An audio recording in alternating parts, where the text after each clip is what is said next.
The big story tonight, a Lakeland police officer shot in the line of duty. The teen accused of pulling the trigger, arrested and behind bars. Got 267 down unresponsive. Get me canine out here now. There is nothing about this that is anything less than horrific. At this hour, there are a lot of questions about exactly what went down in a Lakeland neighborhood late Sunday night. We're told Officer Arnulfo Crispin approached 3 men at 10:15 last night in the Crystal Lake area when one of them shot him. Few minutes later, a backup officer found Officer Crispin on the ground. Here at a playground known for trouble, police searched for hours until the suspect turned himself in. And here, brand new video just into our newsroom of the prime suspect, Kyle Williams, being walked into the Polk County Jail.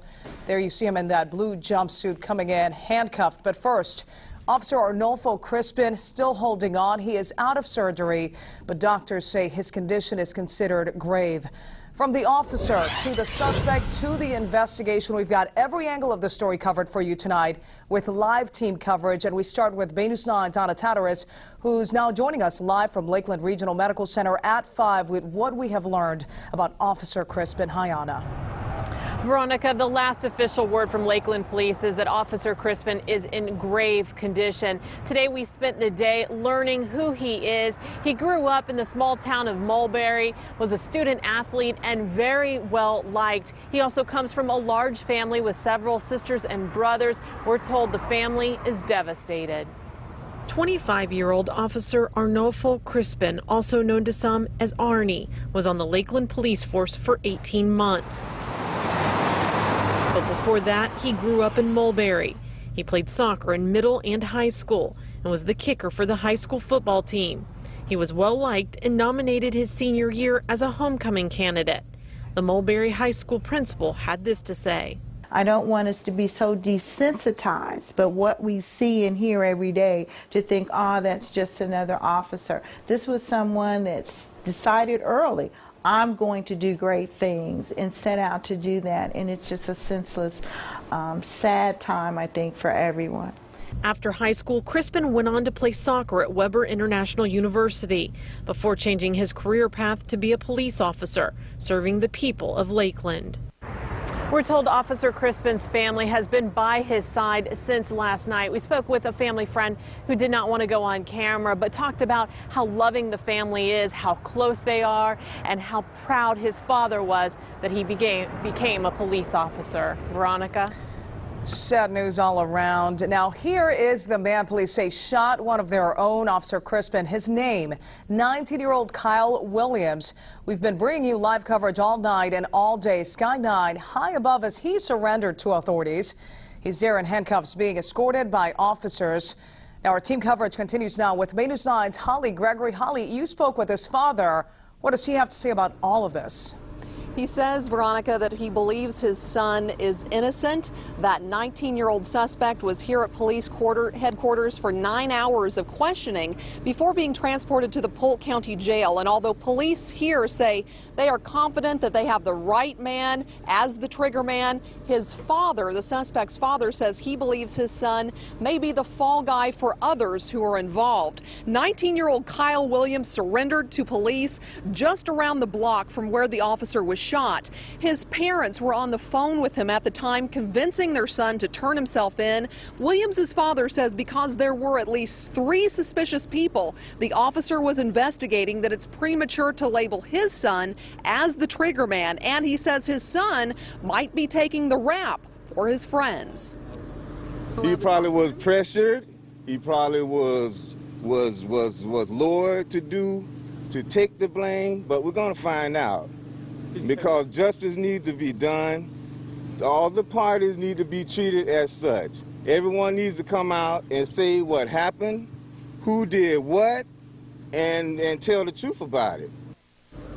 Williams does have a record for burglary as well as resisting an officer, so he's had a past officer history, but never one that has ended violent. That resisting an officer in the past did not include violence. Now, police say that they also have strong indication that he has gang affiliation, something that his father denies. Again, officers, investigators here say that they're confident that they have the right person in custody as the trigger man. As far as the other people who were in the park, Veronica, they say at this point, they are not considered as anything more than witnesses. All right, thank you, Holly. Now, Crystal Lake residents, where this all happened, breathing a huge sigh of relief tonight. Thankful the suspect is in custody, even if the search for him was a huge inconvenience. Some residents were kept out of their homes for hours overnight as police set up a perimeter. In fact, you saw that live here as breaking news on Bay News 9. Bay News 9's Dahlia Dangerfield is working that part of our team coverage tonight, so finally some normalcy back for these residents, Dahlia.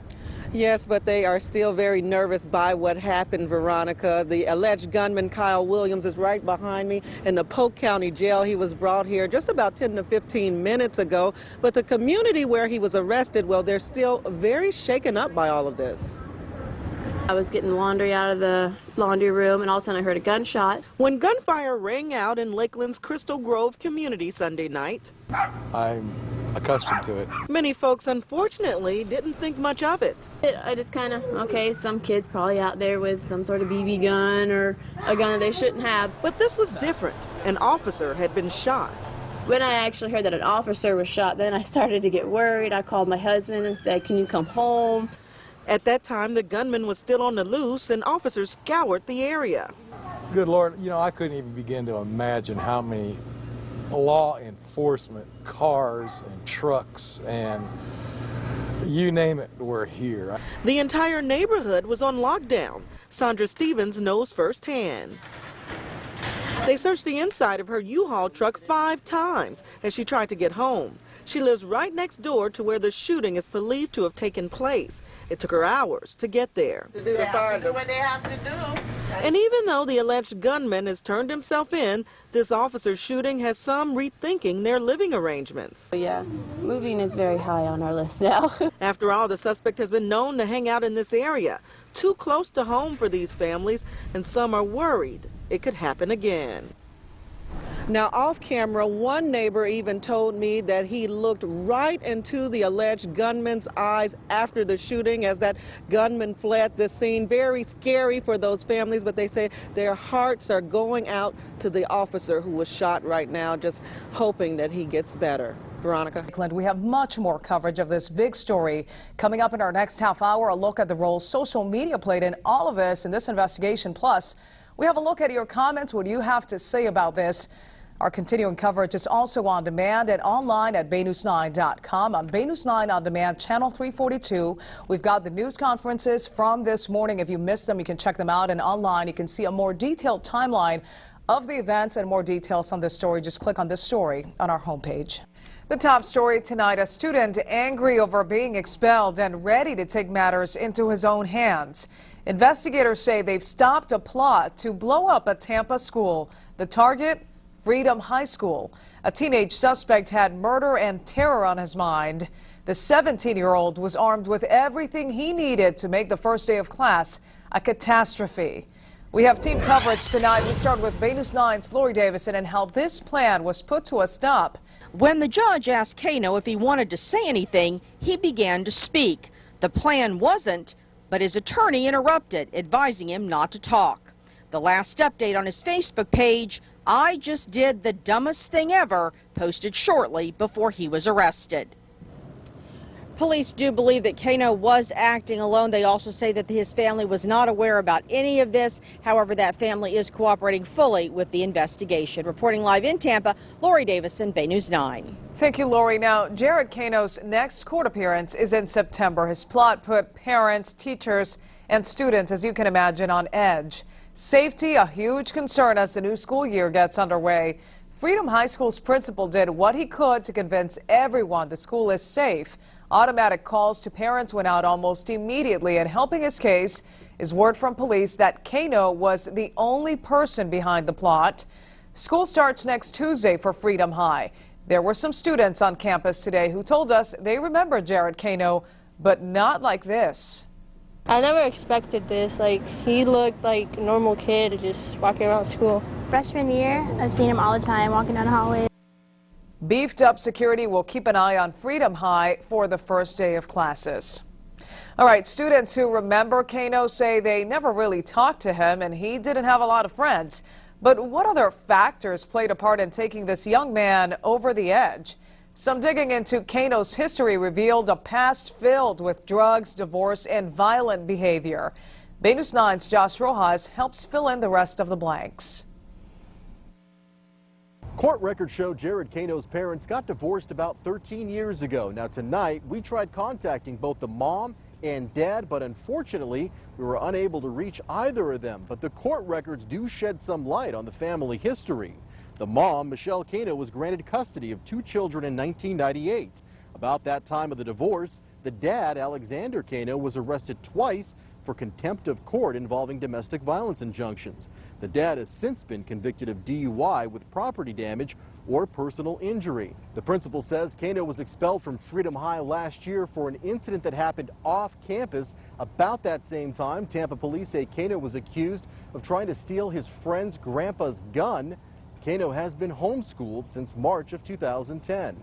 In Tampa, Josh Rojas, Bay News 9. Bay News 9 doesn't generally name minors in crimes. We are making an exception in this case, given the seriousness of the crime along with the evidence found. The state attorney's office has told us they are looking into charging Kano as an adult. Now, our coverage of this top story doesn't end here. In our second half hour, Bay News 9's Al Rochelle will take a closer look at some of the shocking posts on Kano's Facebook page. Also, what you've been saying about this arrest all day. In the meantime, head to baynews9.com to join the conversation. On Bay News 9 On Demand, we are posting the news conference from Tampa Police Chief Jane Castor and also comments from Freedom High School Principal Chris Farkas. That's Channel 342 on your Bright House Network's digital cable.